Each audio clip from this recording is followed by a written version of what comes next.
Welcome to Chillin' 101. We hope this video helps. You start by verifying basics you can't skip. Charge the AirPods Max above half and update the paired device so Bluetooth stacks match.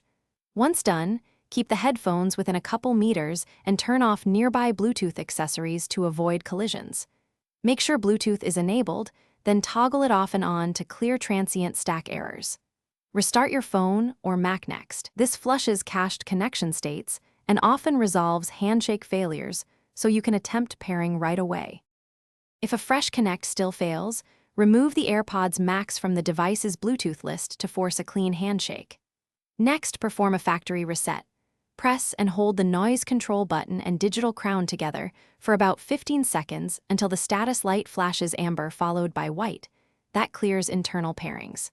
Then reopen Bluetooth, bring the AirPods Max close, and follow on-screen pairing prompts. Also check iCloud sign-in and find My Settings because iCloud can lock or block automatic device handoffs between your devices. Finish by isolating whether the problem is the headphones or the source. Try pairing the AirPods Max to a different phone, iPad, or Mac. If they work elsewhere, focus on resetting network settings on the original device. If not, connect to a Mac to check for firmware updates and run a wired diagnostic or playback test if possible. Finally, if wireless radio faults persist after resets and updates, contact Apple support or set an appointment. Hardware issues like antenna or battery faults require professional service. Thanks for watching. Consider subscribing if we helped you.